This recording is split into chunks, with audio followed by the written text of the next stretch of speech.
Phil Twyford. Thank you, Mr. Chairman.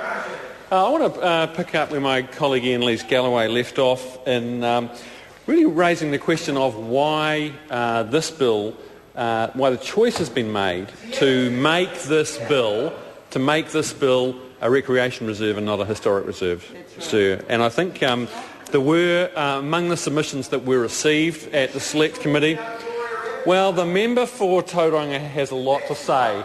But this member, the member for Tauranga, has a lot to say, and he thinks he's a bit of an expert on local government. But in 6 weeks of hearings of the Auckland Super City legislation, the only thing this member said in 6 weeks of Select Committee hearings, we just sat through a long submission from the Chief Executive of MOTAT.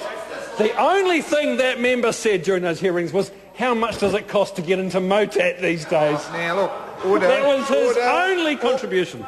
The member knows why I'm on my feet. It's about content and the focus on Clause 4.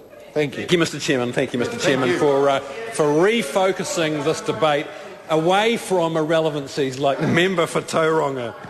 The question at hand, sir, is why does this legislation, why does this bill classify Parana Park as a recreation reserve and not a historic reserve? And that is the question, sir, and it's highly relevant to the purpose section of this bill.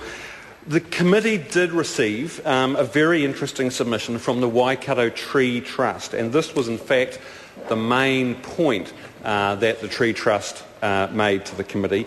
They argued, sir, that the subsection A in section 4 should be amended to vest the land in the council as an historic reserve under the Reserves Act 1977. And they made the argument that this would fit much better with the historic character of the area.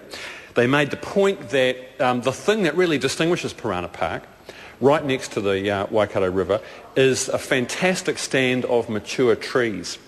And they presented evidence, sir, to the committee that identified 26 historic trees in this reserve, and in fact including 5 English oaks that are more than 100 years old, that were planted originally by George Parr as part of his settlement of this area. So these trees are over 100 years old. They're planted by George Parr himself.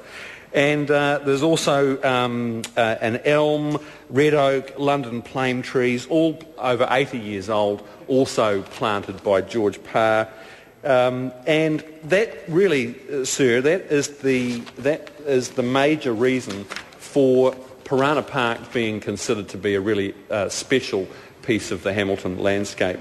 And to make it an historic reserve in this law would actually better recognise that. And the Waikato Tree Trust felt, sir, that the Hamilton City Council haven't adequately recognised the importance of these trees, and they are proposing that in this schedule of trees that in fact the council go and register and protect those trees, because as this House will know, the national government took away the right of city councils and territorial authorities to protect special trees of special significance, by using group protection orders. So councils, if they want to protect bush anywhere in their territory now, what they have to do is individually list every single tree, sir. And that's precisely what the Waikato Tree Trust hoped to achieve in this submission, and they felt that by making it an historic reserve instead of a recreation reserve, that would actually have strengthened the protection of these mature trees. The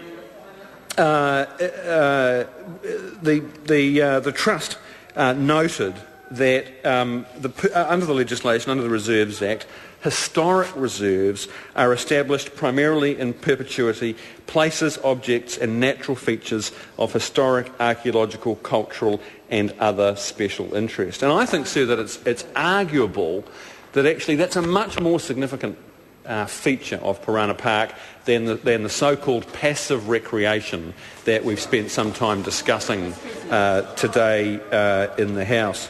George Parr himself